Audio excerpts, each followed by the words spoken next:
Tony Brown breaks silence on All Blacks links after Scott Robertson sacking Springboks attack coach. Tony Brown has moved to clarify speculation surrounding his future after the shock dismissal of Scott Robertson as All Blacks head coach, confirming that he has no contractual break clause that would allow him to return to New Zealand without first negotiating an exit with SA Rugby.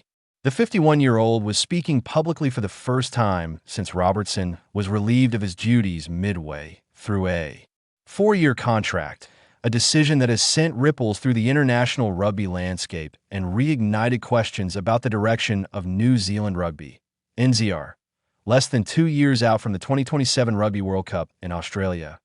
Brown, who has established himself as a key figure in the Springboks' back-to-back World Cup successes under Rassie Erasmus, has long been viewed as one of the most influential attack coaches in world rugby.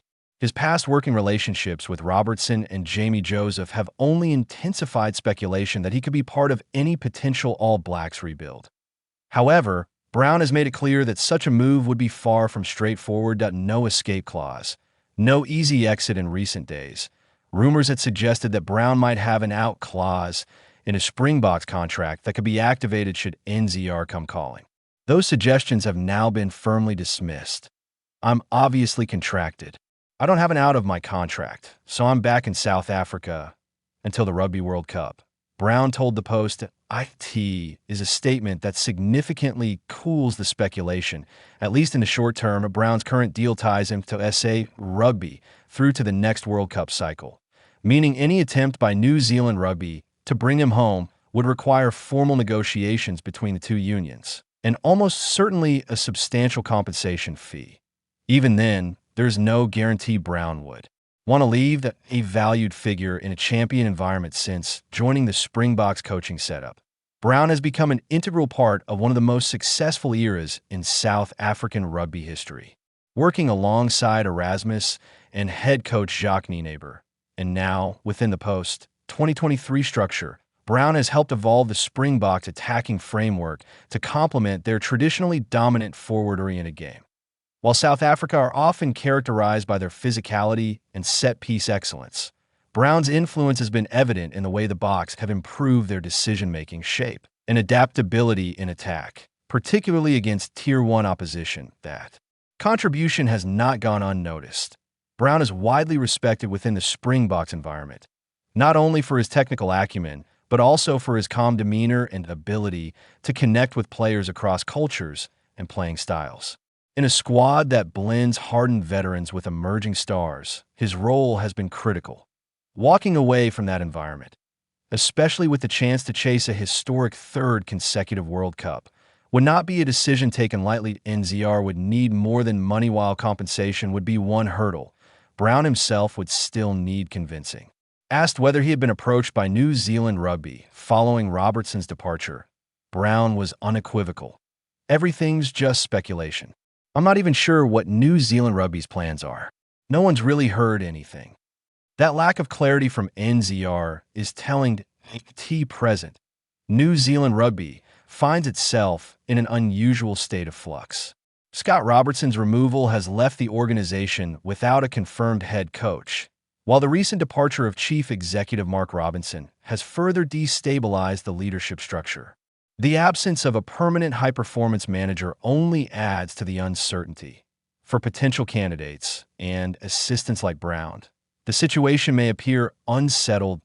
Jamie Joseph, the favorite in the Brown connection. Much of the speculation linking Brown to the All Blacks has centered on Jamie Joseph, who is widely regarded as the frontrunner to take New Zealand into the 2027 Rugby World Cup. Joseph and Brown have a long-standing professional relationship, most notably during their highly successful stint with Japan. Together, they transformed the Brave Blossoms into a respected and dangerous force on the global stage, blending attacking ambition with discipline and tactical clarity. Their partnership has become something of a coaching double act, and many observers believe that if Joseph were appointed as All Blacks head coach, Brown would be a natural choice to join his staff. But even that scenario is complicated. Joseph himself is currently contracted in Japan, and any move back to New Zealand would require careful negotiation. Adding Brown into the mix only increases the complexity that Robertson's assistants remain.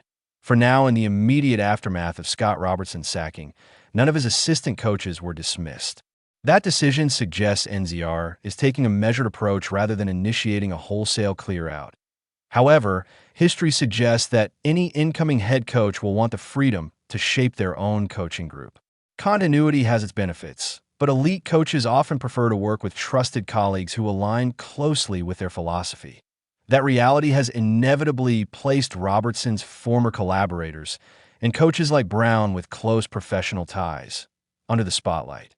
For now, though, Brown remains firmly embedded within the Springboks setup. The shock and surprise at Robertson's exit beyond addressing his own future. Brown also shared his personal reaction to Robertson's dismissal, and, like many across the rugby world, he was taken aback.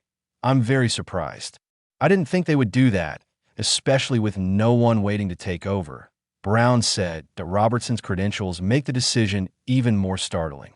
The former Crusaders head coach won 7 Super Rugby titles and was widely credited with redefining standards of excellence at franchise level. In his brief tenure with the All Blacks, he recorded 20 wins from 27 matches, a success rate of approximately 74%. While almost any international benchmark, those numbers would be considered strong. Yet New Zealand Rugby has always operated under its own unique expectations. Timing raises serious questions. Perhaps the most striking aspect of NZR's decision is the timing. With less than 2 years remaining before the 2027 Rugby World Cup in Australia, most unions would prioritize stability.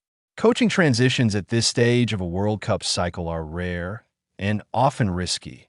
Brown highlighted this challenge. It's definitely not going to be easy for them to find a replacement, especially without a CEO and high-performance manager. So there's lots of things for them to get sorted pretty quickly. Those comments underline a growing concern.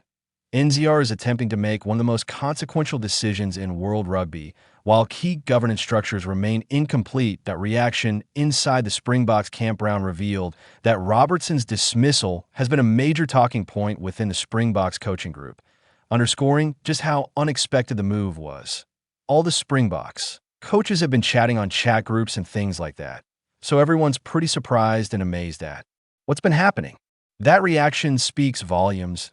If rival coaching teams, especially those embedded in successful, high-performance environments, are expressing shock, it reinforces the sense that NZR's decision has bucked conventional wisdom.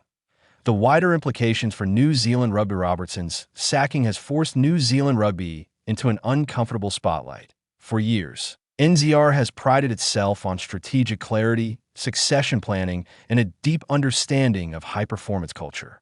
The abrupt nature of this decision, combined with limited public explanation, has challenged that perception. Questions now being asked include: what criteria were used to assess Robertson's performance? Or was the decision driven by results, player feedback, or governance dynamics?